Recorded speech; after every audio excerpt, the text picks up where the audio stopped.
Well, that. Oh, it's you. What are you doing singing at this time of the morning? Because it's never too early to sing Phantom. Wishing you were somehow here again. Wishing Could you not sing something else? Like, we've had enough Andrew Lloyd Webber lately, don't you think? Mr. Midnight, Mr. Midnight. No, not that one. Don't like that one. Something else. I was not myself last night, couldn't set things right with apologies or flowers. Anything else in your repertoire? While floating, I am you speak my name. Oh yeah, I remember that. That's quite nice. What's that out of again? The Ken Hill Phantom musical. Ah, that's the one. Yeah. I'm not a big fan of that, but I do like that song. Yeah, when I first saw it, I didn't really know quite what to think. What? You've seen it? Like, you went to London to see that? No, it was the live recording from when they revived it in Tokyo. There's a professional video recording of the Ken Hill version, and I haven't seen it. Where have I been all these years? Oh yeah, I've been incarcerated in here. Okay, fair enough. Do you have a copy that, I could watch, maybe? Please. Okay then, Ken Hill it is. Okay, so I've reviewed this like way back in a very limited way. Like, I had the original soundtrack recording, the original London recording. I wasn't a big fan of it. Apart from one or two songs, like, I really wasn't keen on it. Demon of tea, I conjure thee, appear in this infusion, brewed in a pot and poured in a cup. We'll see what your tea leaves tell. I think it was just so weird. It was so over the top crazy. I just did not like it. What I didn't realise is, like, seeing it out of context, like, now I've seen it with a recording, it actually makes a lot more sense. It's very obvious from the get-go that this is not to be taken seriously. This is a comedy. As you may already know, the Ken Hill version actually predates the Andrew Lloyd Webber version by quite a number of years. As I'm sure you know, Andrew Lloyd Webber famously went to see a version of Ken Hill, wanted to do his own production of it, and then ended up kind of just ripping it off. So whereas Ken Hill had gone down the comedy route, like, Lloyd Webber wanted to do a much more high romance, kind of thing. I think originally Lloyd Webber's original concept was also similar to this, much more campy, like Rocky Horror kind of thing. And then he decided just to up the romance angle due to his romance with Sarah Brightman, who was also planned to be in this production. Which she very rightfully turned down. Honestly, I think she dodged a bullet. So I think it's safe to say pretty much any Phantom of the Opera fan has almost certainly come to Phantom through Andrew Lloyd Webber's version. It's ingrained in us, like, myself included. Like, it was the first version that I came into contact with. Probably the vast majority of you are the same, so it holds a special place in our hearts whether we like it or not. And as such, whenever you see another musical version of the Phantom, it's very difficult not to compare it to the Lloyd Webber production. But what we do have to remember with Ken Hill, and give it a bit of slack for, like, it was the first big musical as far as we know. So as such, like, it's unfair to compare it to the Lloyd Webber version, but we're going to anyway, maybe. It's a totally different take. As I've said, it's a comedy. Not even that. Not so much a comedy. It's weird. The humour, the tone is weird in this one. I would say it's not exactly a parody. It's not a straight up comedy. It's like very black humour, very British humour. Almost farce, like kind of like going for almost like a Fawlty Towers kind of thing, but not. It's really hard to describe. Some bits are straight up pantomime, particularly the stuff with Ral and the Phantom. There's like some physical comedy stuff that's very pantomime, especially in the Perrault graveyard sequence. I mean, like, look at this as a prime example.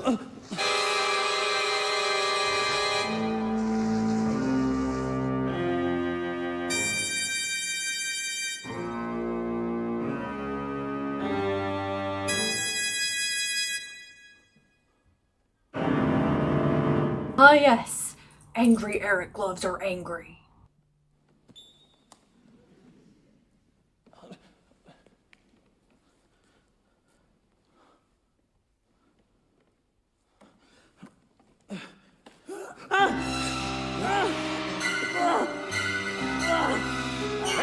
You've got characters like Jams the ballerina who like constantly doing all this ballet stuff whenever she says anything. Can you help? I can't find Christine anywhere. That's because she's in the star dressing room tonight, sir. Over there. Of course. Thank you. Oh, well, she's probably gone to the cemetery, sir. The cemetery? Yes, you see, her father used to play the harp in the orchestra here until he died. And whenever she feels unhappy, she goes to pray at his grave and ask for advice. I actually found that quite funny. The stuff with Raoul breaking the fourth wall in a few scenes. Oh, for God's sake! Will you stop playing that bloody piano? Thank you. Now, can you please tell me, is there another way into Miss Dyer's dressing room? Through the chorus girls' room. Thank you. Things like, the managers kind of repeatedly tease the idea of the chandelier falling on the audience. Fall down? Our chandelier? You mean on all those seats there? Yes, all there, or possibly there. Well, at least the cheap seats will be safe.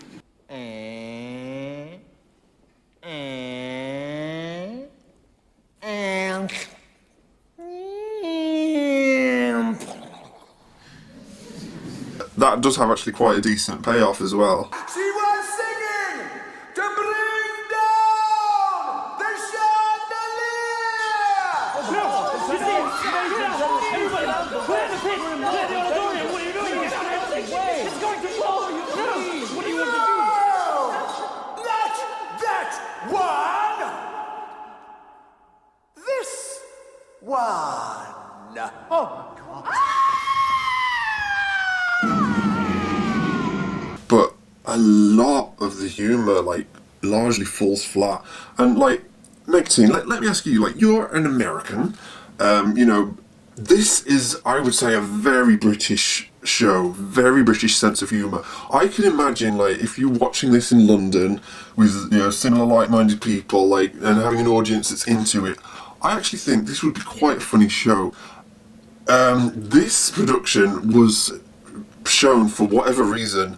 It was like a revival in Tokyo, and the jokes do not translate. The audience barely laugh at anything, they barely get any of the humour. I think a British audience would have enjoyed it more and laughed at it more, it would have been a bit more fun, but even as a British person who appreciates British humour, a lot of it did fall flat for me. I could see what it was trying to go for, I really could, and it wasn't helped by the audience and the language barrier or whatever. So much of it fell flat. But I think even then, not all of it worked for me either. But as an American, Megtin, how did the humour translate to you? What did you think of it? To be perfectly honest, I had no idea what I was getting myself into. I thought that it was going to be serious. You wouldn't think that your average Joe's first instinct when reading Phantom would be, oh, let's make it a comedic musical. And so I cringed a lot because it took me a while to realize that it was intended to have this silly vibe. I thought that it was just unfortunately cheesy musical theater. I mean, I watch BBC. I love Doc Martin. I love British humor. And I did find myself laughing, but probably not for the right reasons, because even as British humor, a lot of the jokes were just... Yeah, and I really can see what it's doing. It is quite clever what it's trying to do. Yeah, it's not taking itself seriously, and it's doing the story of the Phantom of the Opera as if it was actually an opera. Tell me the whole story, but in a manner befitting this noble establishment.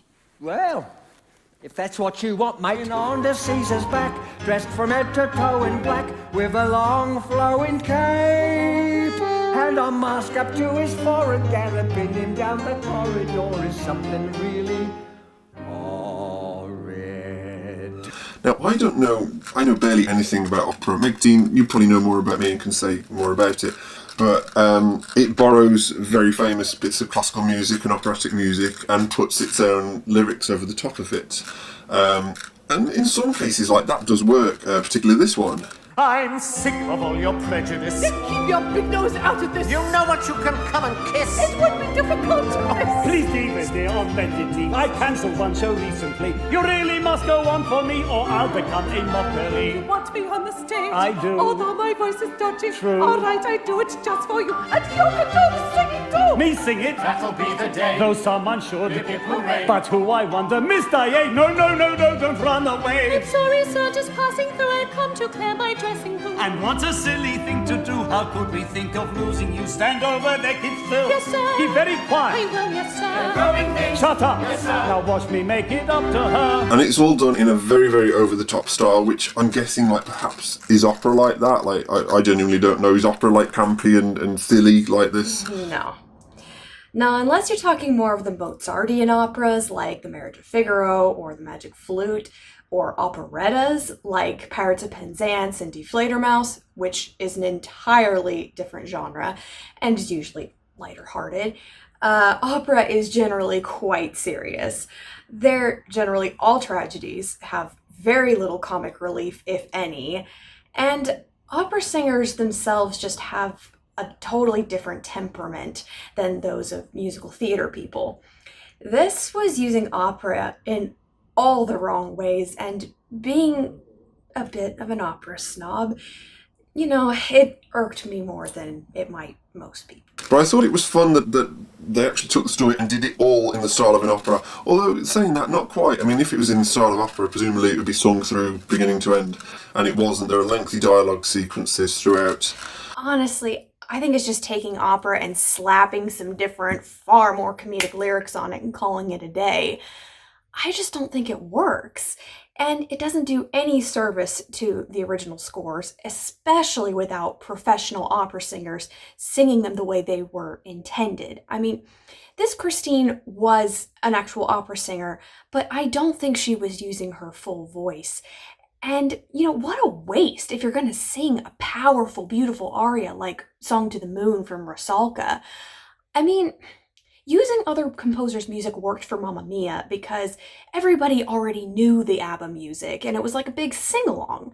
But not everybody knows these lesser-known operas that Hill used. So, I mean, just write something that you can be remembered for. So let's just quickly run through some of the characters. It's quite a small cast. We've got Raoul. In this version, Raoul is the son of the new manager. They don't have two new managers. They have one and an assistant, like a little toadying assistant, and then Raoul is the manager's son. Okay, whatever.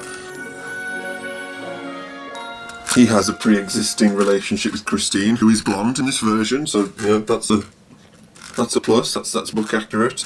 They have a pre-existing relationship already that they have to keep secret because of her class as a chorus girl. So those elements are in there. They have a few cast members, like you've got Faust, Mephistopheles. There's very, very camp. There's a lot of gay bashing in this. Oh, enchanted. How do you like the new entrance? It's like some of the gay bashing humour perhaps is another reason why it doesn't work so well, like in this modern time. And you keep your tubby torso out of this, you fat little faggot. What do you mean, little? We've got Carlotta, who's pretty, good in Daeeriry. Madame Jou's got quite a big part. They play up her superstition, but they waste a lot of time with her as well. Like, they even have a whole song where she tries to find out where Christine is by reading tea leaves, and it's just like dull as reading tea leaves. Yes. Another instance of phantom characters having supernatural powers. And now to probe this wet, mysterious sludge. I don't believe her. She's got to be joking. She's losing her marbles. We'll have to send for the men in the white coats. Is it like kind of like the rat and dwarf thing where it's just written in blood somewhere that it has to be included in every version? I mean, they actually have the Persian to guide them this time. So what were they doing wasting time letting Madame Giry play Professor Trelawney? But as I was saying before, like, one of the big problems with this is the tone is all over the place. It's generally funny and campy, or trying to be, but then like you have these deaths, these murders in it, and they're not treated seriously, they're treated as an inconvenience. It's like, again, like kind of faulty tales, like, someone's dead, oh well, never mind, carry on.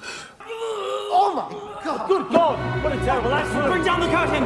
Quickly, Remy, get her! Doctor! No! Fetch the understudy! Keep calm, everybody, keep calm. They are keeping calm, Father. Well, tell them to keep calm. Bring down the curtain! We can't, the rope's jammed in the pulley. Well, cut it down then. More light here. Where's Claire got to this time? More gas! And where is that understudy? I was just warming up! Oh, shut up! I have been shut up, that's the problem. I'm so sorry, ladies and gentlemen. Be with you in a moment. How is he? He's rather dead, Father. How on earth did it happen? It was safe enough this morning. So sorry, ladies and gentlemen. But as you may be aware, a small technical difficulty prevents us from continuing tonight's performance of The Thing. Well, that's cured her nodules. No! Let me go!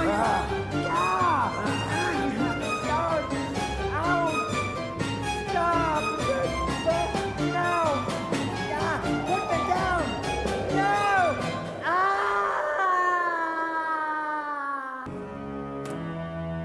Remy?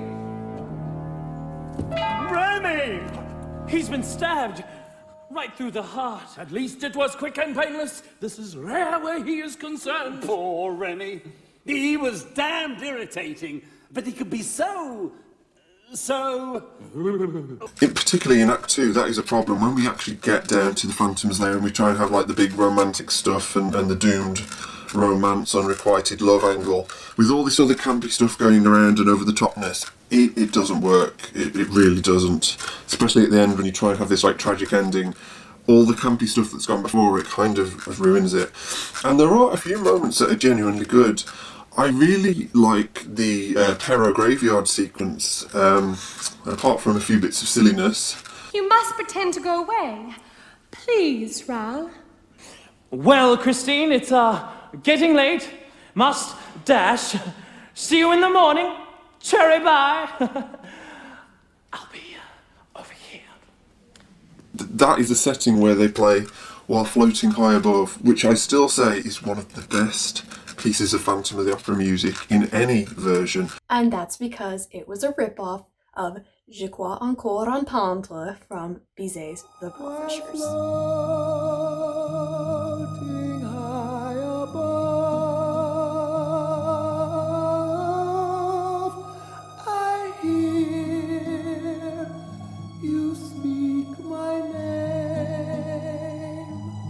Okay, so the Phantom is played by a guy called Peter Straka, who's actually a Jamaican. Like, he may be one of the few like mainstream black Phantoms, the first one I've encountered anyway. And Megtin, you don't like his voice, do you? He has his moments. I think he had a great speaking voice for Eric. His creepy whispers were cool, and during scenes like While Floating High Above, he has a very beautiful and haunting voice, very Eric-like.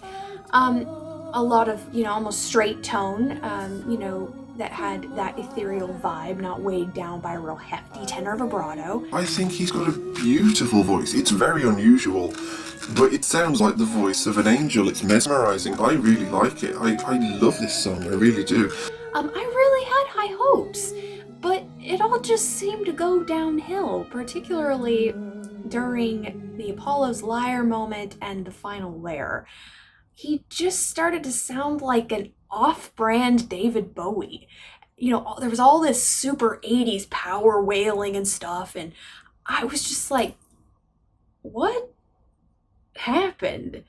Did the understudy come out halfway through, or it was just weird to me. The majority of the first act, like, the Phantom isn't shown, you just hear him, he's got this whispery presence.